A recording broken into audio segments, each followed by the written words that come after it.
Hi, this is Twin by Shore.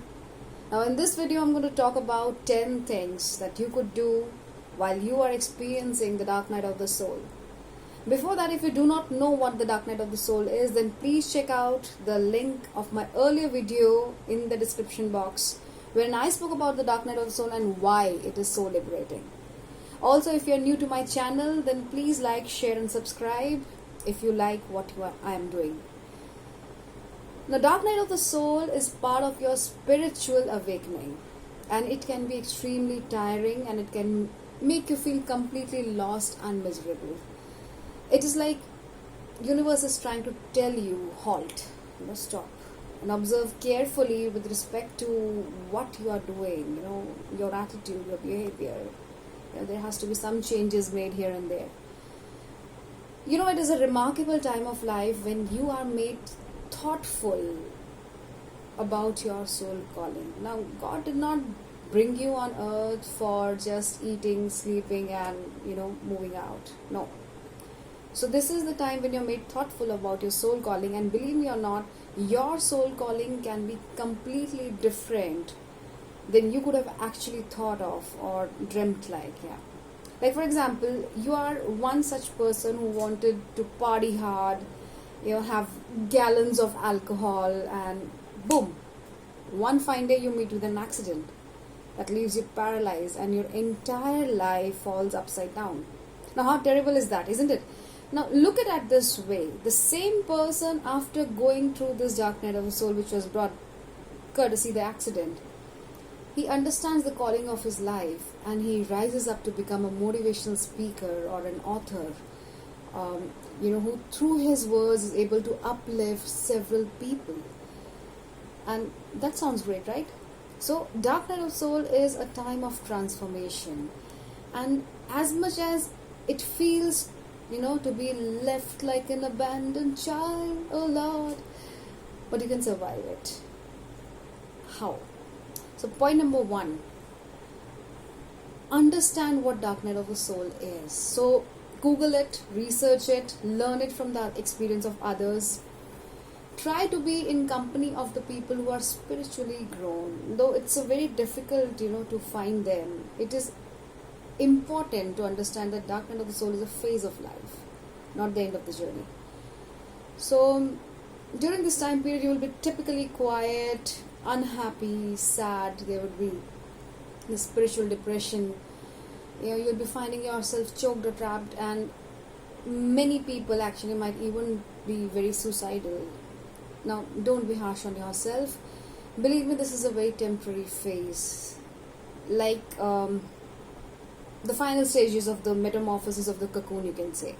Wherein you got to struggle a bit, you got to stretch out, put that extra effort to kick.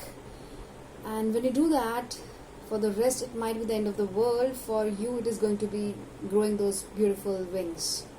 And one very important thing, do not hesitate to unlearn and relearn things. Many times we are conditioned to think about a situation in just one way. There might be different ways altogether to take while you pay attention to these situations. Like, as I gave that example, the person who met with the car accident, he will be surrounded with people who will be sympathizing, that listen, your life is totally ruined up, you're fucked up completely, it's not worth living. Now, at that point of time, you got to try and think bit beyond the traditional thought process. Maybe you think that if God kept me alive, then there must be a purpose behind it. Let me try to find that out. So you try to put your energy into things that you really must think. Now, point number 2, trusting the process and surrendering. I mean, literally. You let God do the work rather than putting your brain to figure out how things will change. Keep your faith up. I remember the time when I was going through the dark night of the soul and I had this severe financial crunch. I was separated from my husband, was taking care of my 2 kids single-handedly, and there was this situation when I had literally no money to survive. I was somehow managing, and I'm forever thankful to my kids for supporting me at those times. They would have this desire in their eyes to eat something from outside, but I had no money to afford. And I remember that during that time period, three of us came together, knelt down, and offered a humble prayer. And I remember we said that, God, we understand that you won't let us go through any situation that you do not trust we can go through. So we surrendered.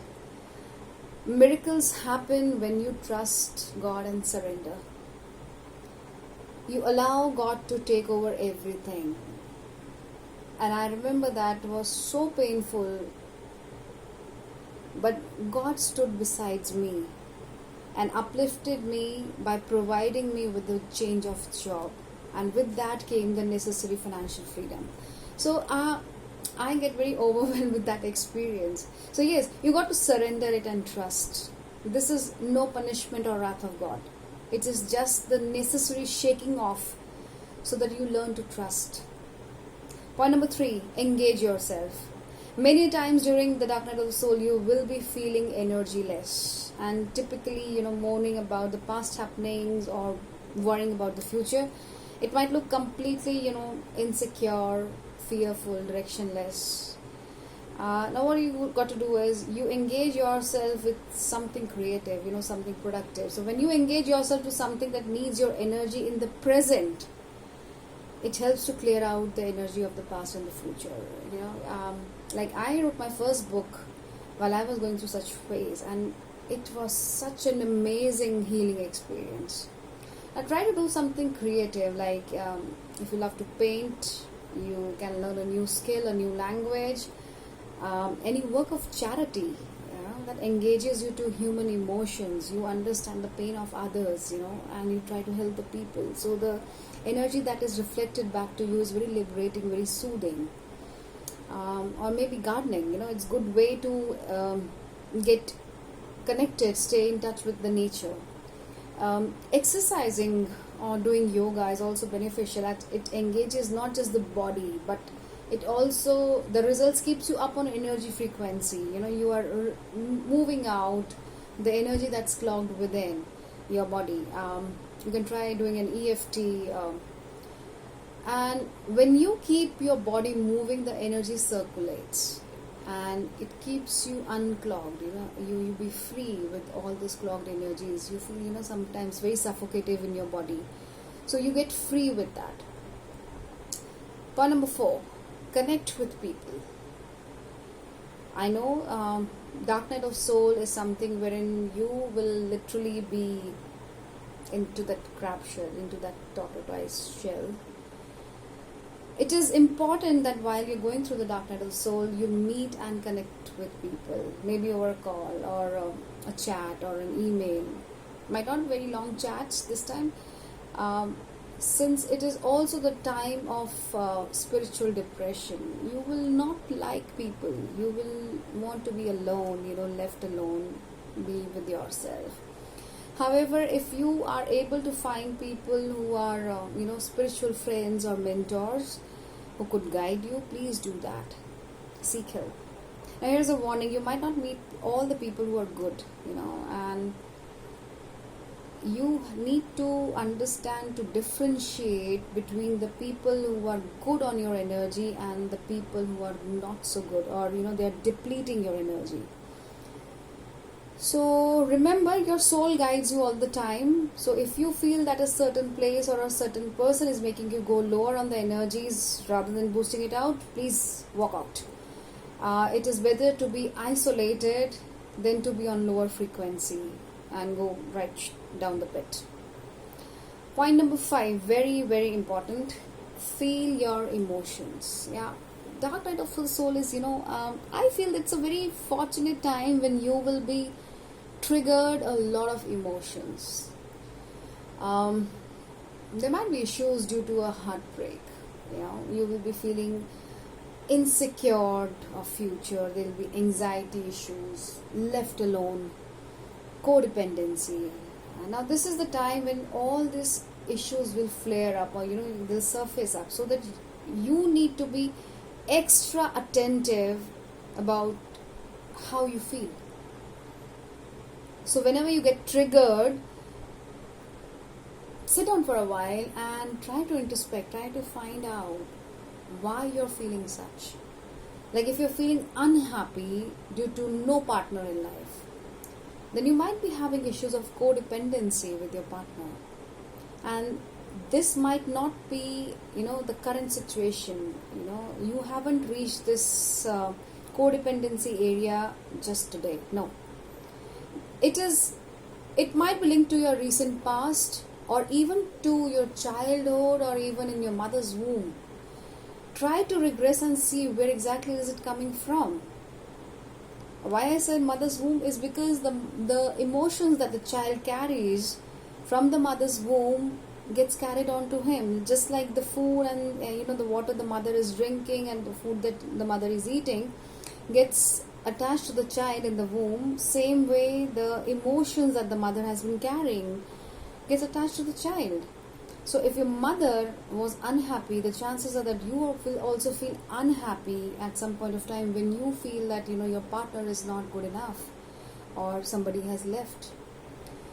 Also, there might be feeling of left out. Try to see where this issue of abandonment is coming from. It's a very important emotion, the emotion of abandonment. And it might be so that during your childhood one of your parents left or a close friend left, and that gap in your heart is unhealed and it's now aching, more because of a person who has left now. So these are the typical unhealed wounds of the past. So you got to work on those. You might like to meditate and recreate those memories, because in the past, if those have left with you with a very bitter taste, you want to change those memories, you can do that in your meditation. Or do EFT, which is the emotional freedom technique. You'll find EFT videos on YouTube. Or trying doing Ho'oponopono, which is also available on the YouTube, to clear out those energies. Be open to receive those lessons that you left unhealed in the past, and be open to learn and be open to receive that healing, right? Point number 6, food habits and sleeping pattern. Now take ample rest. Your soul and body is kind of recalibrating, and thus you will find that either you are sleeping more than usual or very, very less. Either ways, it's fine. Now make sure you rest. If that means taking a day off from work and just lying down for a frequent naps in between, do that. Be gentle on yourself overall. Also, you'll find changes in your food pattern. So if you feel like eating more or not eating at all, it's okay. Try to take a lot of fluids, liquids, maybe some alkaline water like lemon, add some lemon into it.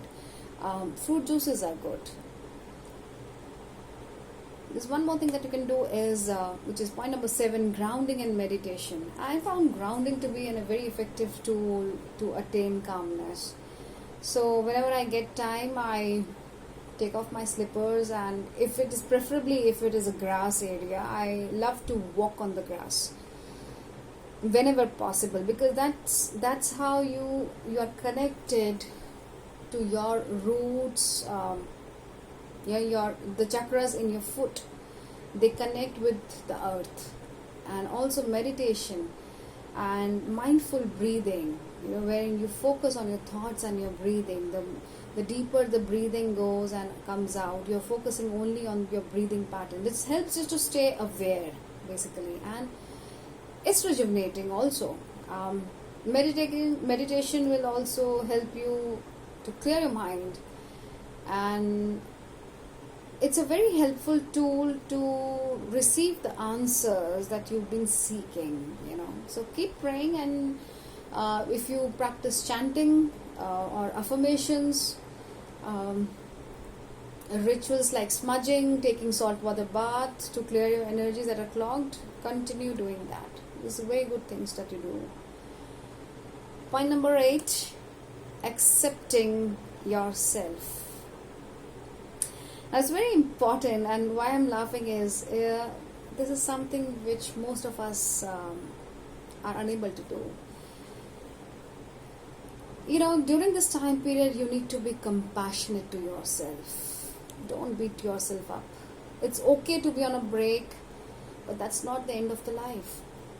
Do not be judgmental about yourself. Nor criticize others for getting you into that situation. Like in that example, if you keep criticizing, oh, because of that car, or that other person in the car who hit my vehicle with a accident, and because of that person I'm today on crutches or in the bed. Don't get into that. There is no good or bad situation. There's nothing called a good and bad. So don't be judgmental, and do not criticize others for getting you into that situation. You are exactly where you're meant to be. I know it's easier said than done, but believe me guys, I never say things that I haven't experienced in my life. So if you try passing out that responsibility to other people, that because of so and so people my life has got ruined, no, it was meant to be like this. Reason being, unless it was ruined, you would have never thought of looking at it and in a better manner, thinking about that relationship, or thinking about your health, or thinking about your career, unless you were broken. So try affirmations wherein you remind yourself that you love and accept yourself. No one taught us this, isn't it? We are always told that we are loved by others. No one told to love ourselves. So it is important. Only when you love yourself and accept yourself, you will know and understand what your soul needs. As they say, when you know the truth shall set you free. So accepting yourself, being truthful to yourself is a key requirement. Point number 9. Honor the timing and keep your hope up. It is said that there is always light at the end of the tunnel. So when you are going through that dark phase, stay strong. It might feel very tiring, and you're just going on. It looks like very endless. But the quicker you finish your learning and healing, the faster you travel to the end of the tunnel where there is light. There is this divine grace waiting for you. You need to keep your eyes, your ears, and your heart open. There's this famous quote of Rumi, which says, through the crack in the heart is where the light comes into you. Something like that. So you need to keep your eyes and ears and your heart open. It cannot be that a particular situation that looks unfavorable or uncomfortable to you is something that God will not allow you to go through. I remember a person quitting his habit, maybe a bad habit of smoking for several years, when he discovered that he has lung cancer. Now, it's uncomfortable to understand that you have lung cancer, but then God made you go through that situation so that you quit smoking. So yes, God allows that testing in the furnace in our lives, so that when you come out of it, we are bright and shining as polished gold. During this time, you would also be testing on perspectives, and you might be asked to change your perspective. For example, in my case, when I was separated and I sought for legal proceeding of divorce, my entire family was against me.